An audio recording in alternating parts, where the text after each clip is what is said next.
E aí, como vão todos? Tudo bem? Nono ano, quinta semana, terceiro volume do nosso PET. O nosso tema, o Brasil e a exclusão histórica das minorias sociais. Bem, vamos começar essa abordagem da quinta semana vendo, não é, que em 1988 você vai ter uma Constituição, tá? Vai ser promulgada uma Constituição. Por que isso? Porque o fim da ditadura em 1985, e como eu já falei com vocês antes, toda vez que muda um sistema político, um regime político, você tem uma nova Constituição que se adapte a essa nova realidade, tá? Constituição é um conjunto de leis que regem, controlam, administram o país. Todas as outras constituições têm que ser concordantes com essa Constituição, que ela é federal. Então você tem a federal, a estadual e a municipal. Nem a estadual, nem a federal, nem a municipal podem ir contra a Constituição máxima, que é a federal. Então você tem essa característica. Bem, o que vai acontecer nessa formação dessa nossa nova Constituição? Você vai ter, como sempre, um jogo de forças, tá? Você vai ter esse jogo de forças dessa nova Constituição, que ela vai ser chamada de cidadã, porque ela vai atender várias demandas da sociedade civil organizada. E, como é de praxe, infelizmente, no Brasil, você vai ter setores principalmente ligados aos latifundiários, à burguesia, à alta classe média, a uma parte da classe média que pensa que é rica, não é? Que se diz, na verdade, tradicional, não é? Ela se diz conservadora, na verdade, é uma sociedade que procura conservar os seus ditos privilégios e manter as pessoas de fora. Esses políticos vão tentar excluir a sociedade, a grande parte da sociedade que quer essas transformações, que querem essas mudanças. E vão usar um velho jargão, um velho raciocínio que é preconceituoso, racista, misógino, homofóbico, que vai dizer que o povo não sabia votar e não tinha conhecimento para gerir uma nação.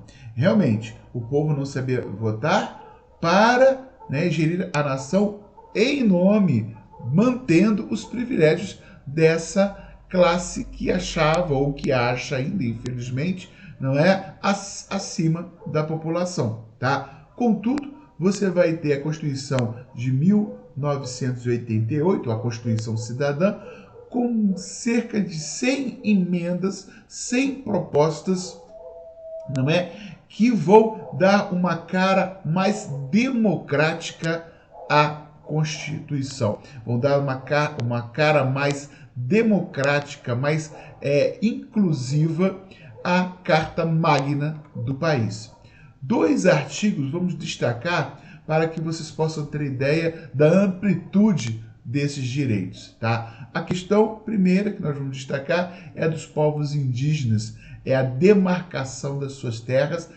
Olha só, destaco a palavra tradicional. Por quê? Porque os indígenas são, não é, os verdadeiros donos, vamos chamar, se é que o indígena tem essa ideia de ser dono, de proprietário de uma terra. Isso vem com a burguesia da Europa, você pegar a terra e transformá-la numa mercadoria que pode ser comprada e que pode ser vendida, mas eles seriam tradicionalmente os mesmos donos e queriam a demarcação das terras, que é um tema muito atual, não é? Que o debate do marco temporal seria justamente esse, que os indígenas teriam o direito de ocupar somente as terras a partir da Constituição de 1988, o que tiraria deles uma grande porção de terra, não é? E o que vai acontecer? Você vai ter uma luta, aconteceu em 1988, vai acontecer agora em 2021, de uma questão importantíssima, que são os latifundiários, que é o agroepop, que querem essas terras para ampliar ainda mais a sua riqueza e, consequentemente, o seu poder econômico e o seu poder político. Outra questão são das relações raciais, não é? A conquista, não é, de colocando o racismo como um crime inafiançável e imprescritível, tá? E vai ser sujeito a multas e a prisão, a reclusão. Então você vai ter esses dois pontos muito firmes, muito colocados, muito bem colocados na Constituição de 1988. Porém, contudo, entretanto, vou dar dois destaques à questão sobre o racismo, né? O racismo como forma que estrutura a sociedade brasileira e eles não só estrutura o aspecto do convívio social entre os indivíduos dessa sociedade, mas ele está impregnado até mesmo no aspecto jurídico. Vou dar dois destaques para vocês verem como a luta por direitos é uma luta lenta, porque você vai ter tensão e você vai ter distensão, ou seja, você vai ter ganhos e perdas no decorrer do tempo, ou seja, no decorrer da história. Vou fazer a leitura, vocês já devem estar fazendo aí, né? Isso é uma sentença de uma juíza. Reparem só, abre aspas. Sobre sua conduta social nada se sabe. Seguramente integrante de um grupo criminoso em razão de sua raça. Reparem o destaque, né? Ele é seguramente integrante de um grupo criminoso. Qual o motivo? Qual a prova? A prova é a raça, ou seja, a discriminação. A discriminação, ela vem a partir do entendimento de raça, que é um termo que já nem é mais usado, porque só existe uma raça, que é a raça humana. Você tem, usando um jargão mais atual, variantes, se eu posso chamar assim, nem sei se eu estou sendo correto, mas variantes, tipologias, não é, de seres humanos, tipos, devido ao quê? Devido ao seu desenvolvimento em uma certa região geográfica, apenas isso. Tá? Então você vai ter essa característica. Aí ela vai continuar. Agia de forma extremamente discreta, ou seja, não dava para notar o que ele fazia. Os delitos e o seu comportamento, olha só, ele é discreto, mas ela ressalva, o seu comportamento, juntos com os demais, causavam o desassossego e a desesperança da população, pelo que deve ser valoradamente deve ser valorada negativamente. Então reparem que essa juíza, que foi agora em 2014, 2015, vai promulgar essa sentença. E se eu não me engano, a pessoa foi condenada a 14 anos e meio de prisão pela sua raça.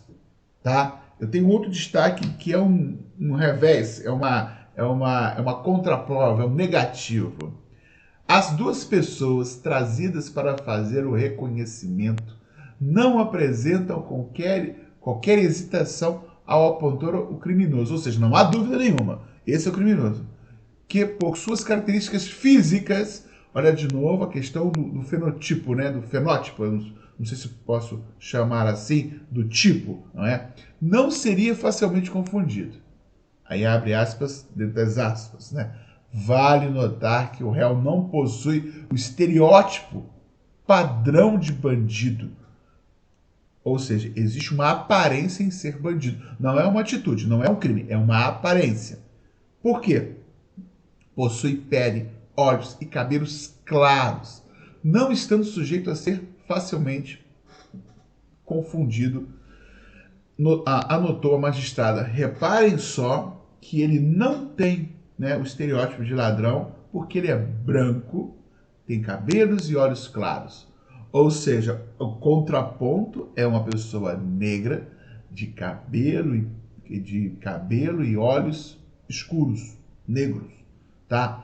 Então, se duas juízas têm esse entendimento de sociedade, isso revela que todo o sistema, não é, social, evidentemente incluindo o jurídico, ele está perpassado por um racismo. Por isso que o racismo estrutural está dentro da sociedade de forma legal, tá? Então ele está na estrutura que forma a sociedade.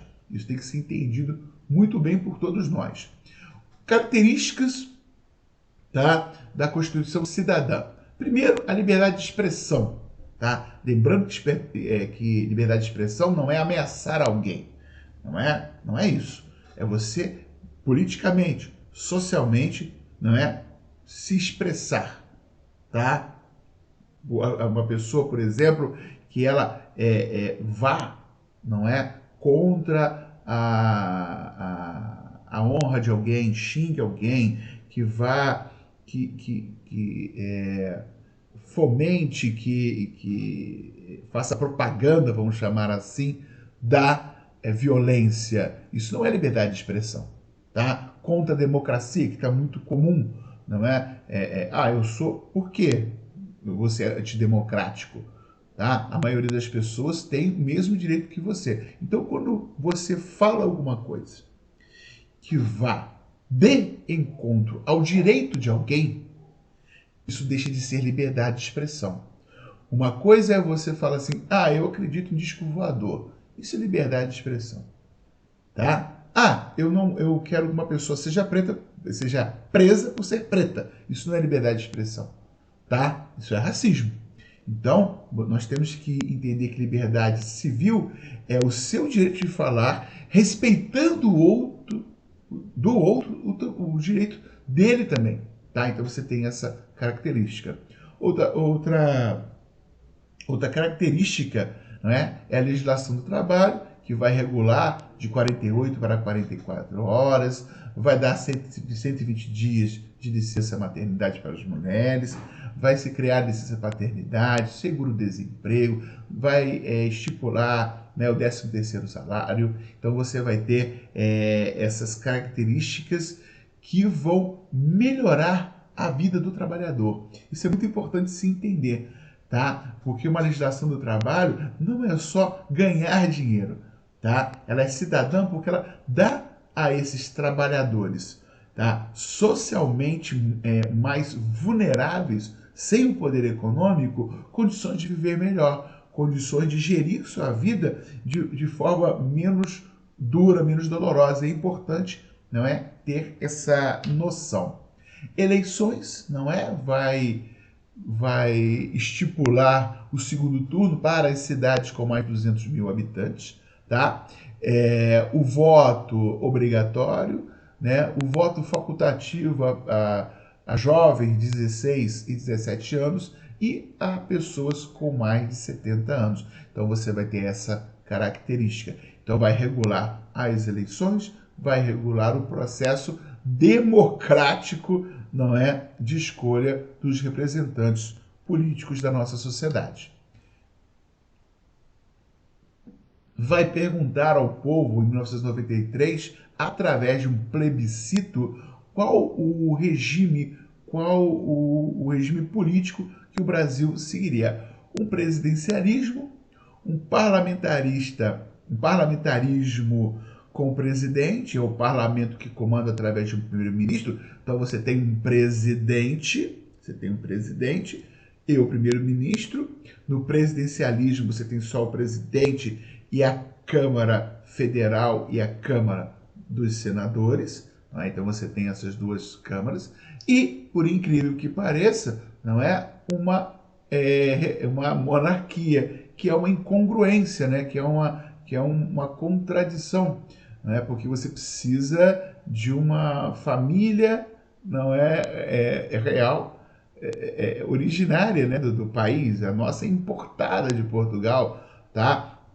Que não faz nenhum sentido você ter um monarca, um rei. Não faz nenhum sentido dentro de um sistema parlamentarista, democrático, tá? A monarquia seria uma monarquia parlamentarista, tá? Não seria, como muitos querem, uma monarquia absolutista, tá? Então você não tem esse problema aí, tá?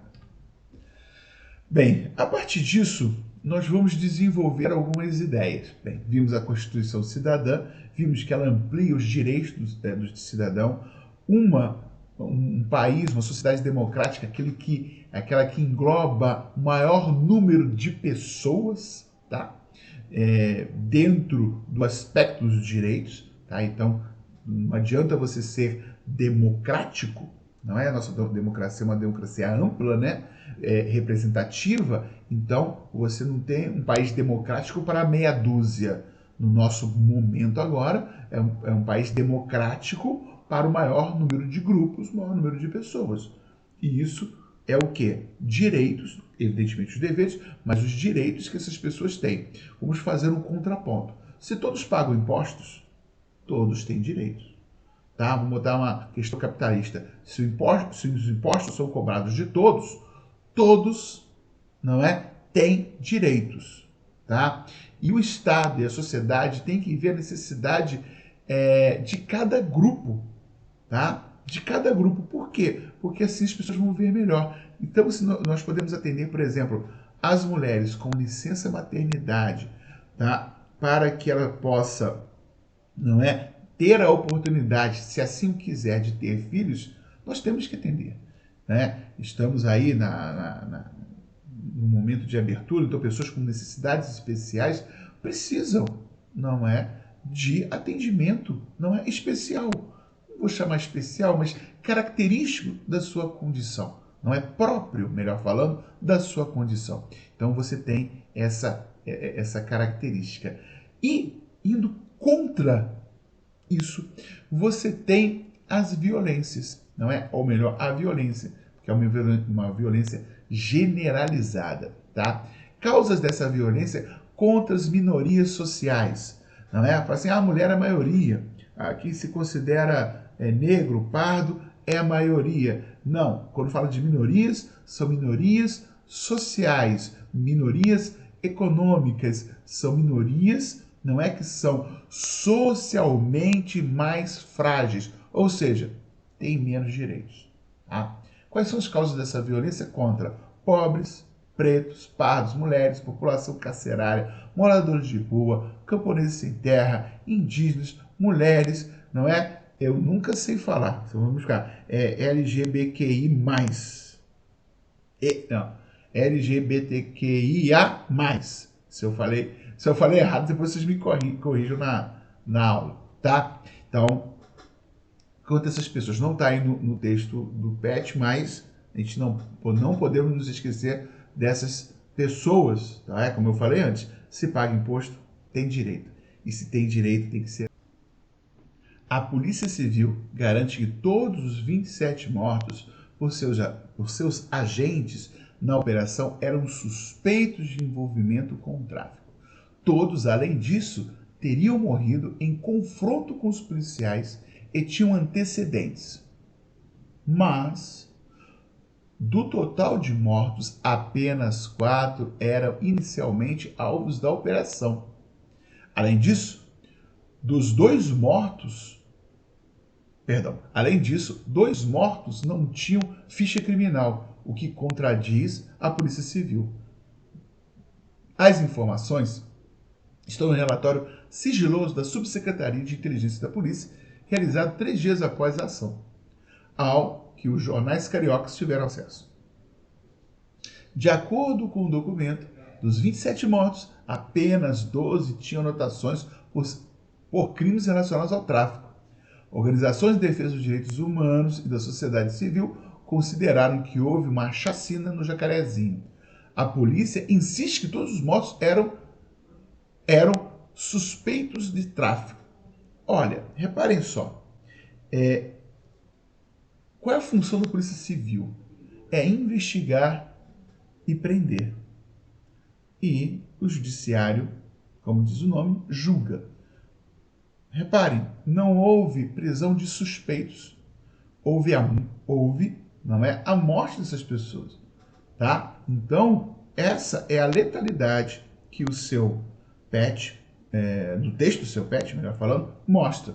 Então você tem aí uma característica, não é, desse racismo estrutural, desse preconceito contra as pessoas, não é, mais vulneráveis socialmente.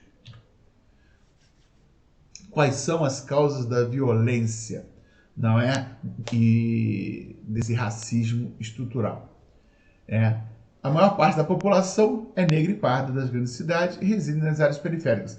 Então, só a localização geográfica, não é, onde essas pessoas são tiradas dos centros econômicos, dos centros, não é, da cidade, dos centros de poder da cidade, né, que é o centro de uma cidade, é o centro econômico, é o centro social, tem as menores benesses. Você pode ver na sua cidade, o centro é mais limpo da periferia. Tem mais policiais no centro que na periferia. Então você tem essa divisão geográfica da cidade. Tá? Você tem ainda a falta de estrutura, da estrutura urbana, né? Ou seja, você não tem condições de saúde, educação, política de assistência, né, social, saneamento. Você tem a concentração de renda, ou seja, muito poucos têm muito dinheiro e muitos têm muito pouco dinheiro, tá? Que coloca na miséria a maior parte da população. E o tráfico de drogas, tá? O tráfico de drogas, podemos nos referir a ele, não é um problema, é um grande sintoma, quer dizer, é um problema, mas ele é um sintoma de outros problemas, não é? Da falta de estrutura, não é? Do racismo estrutural que acontece, da concentração de renda. Então, essas características, né, que estão presentes nos grupos periféricos, não é? E, coincidentemente, entre aspas, de pessoas negras e pardas, o tráfico é um problema que ele é resultado dessa ausência do Estado como um agente justo regulador, ou seja, que regula a relação das pessoas de forma justa. Tá? Então você tem essa característica. Tá? O tráfico de drogas tem relação direta com a violência e com a letalidade policial. A competição entre as facções rivais, a circulação de armas, a ineficiência do Estado nas periferias são fatores para a escalada da violência nessas regiões. Tá? Outro fator que agrava os quadros da violência é a desigualdade social. Os homicídios se concentram-se nos bairros pobres, ou seja, nos bairros mais vulneráveis. A situação se agrava quando se conjuga a desigualdade e o racismo. Desigualdade no Brasil e racismo no Brasil, eles andam, infelizmente, de mãos dadas. Tá? Essa somatória desses dois fatores, não formam no Estado brasileiro um genocídio constante, tá? Nessas regiões periféricas. A estigmatização da figura do negro como potencial suspeito, vimos lá atrás sobre isso, né? Faz com que a possibilidade de um jovem negro morrer vítima de homicídio seja 23,5 maior do que o de um jovem não negro.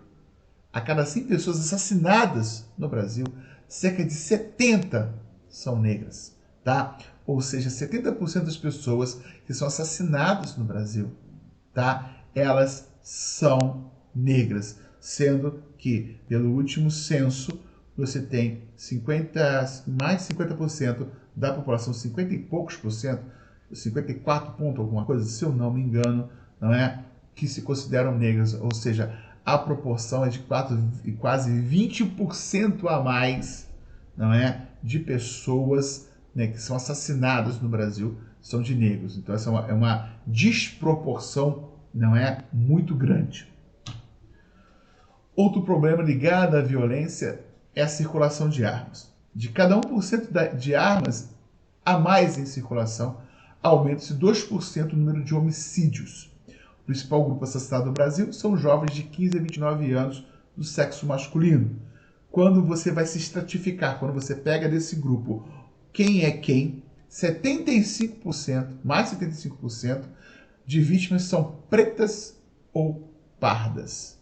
Pretas e pardas, melhor falando. Ou seja, quando você pega dessas 70%, que de cada 100 pessoas, 70% morrem, e você estratifica, ou seja, você vê quem é quem, não é? Desse percentual você tem homens de 15 a 29 anos, e desses homens de 15 a 29 anos tem um aumento de 5,7%. Ou seja, a incidência ainda é maior entre esse grupo. Essa assimetria, né, essa falta de ligação, né, porque você tem um aqui, outro embaixo, outro lá em cima. Né? Então, também ocorre entre as mulheres. 68% das vítimas de homicídio eram mulheres negras. Por outro lado, o que é preocupante é que desde 2017 temos a redução de homicídios entre negros e o aumento de homicídios de negros, refletindo uma escalada da violência das instituições contra esse grupo. Ou seja, tá? Entre pessoas negras o homicídio caiu, tá? Então você tem aí uma redução, porém há um aumento de assassinato dos negros e negras, na verdade, né? Que é institucional, ou seja, que é através das instituições. A instituição, não é, que é cuidada, que tem o poder de coerção, o poder de vida e de morte, são as polícias. Então você tem essa característica. Tá? A consequência no Brasil, ainda vamos de uma consequência econômica, né? A morte violenta figura entre as principais causas de óbito entre os jovens de 18 a 24 anos do sexo masculino. Isso significa, em médio e longo prazo, aí vem a questão econômica, né? Então, a questão social é importantíssima, sim, importantíssima. Mas para aqueles que não se convenceram disso, que socialmente, politicamente, não é, humanamente, essa situação é intolerável, nós temos aí argumentos econômicos, tá? Então, para quem é muito capitalista, uma mudança demográfica, já que a expectativa de vida da população brasileira está aumentando, enquanto a natalidade está diminuindo, a população jovem é o grupo mais atingido pelas mortes violentas, tá? Pô, mas afeta demograficamente? Mas o que tem de economia nisso? Tem agora. A alta taxa de homicídio nessa faixa etária traz consequências econômicas ao dizimar parte expressiva da força produtiva do país.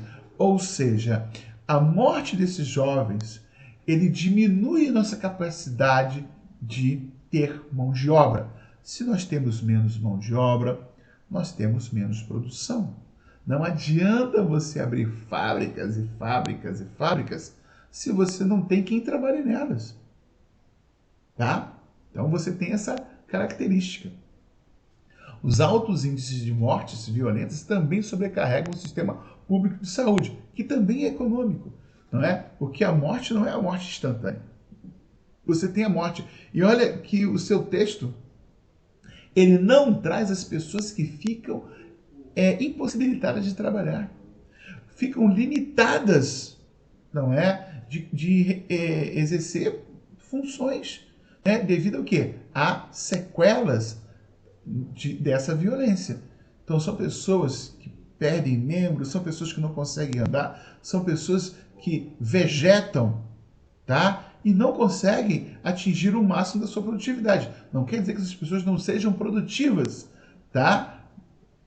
Isso é importante que se entenda. Mas o máximo da produtividade, tá, se perde. Tá? Essas pessoas são produtivas em outras áreas, tá? Mas elas deixam de ser produtivas, não é? em certos aspectos. Então você tem essa característica. E o texto seu não fala sobre isso, fala só sobre as mortes, tá? E muitas dessas pessoas precisam de constantes e mais cuidados, não é?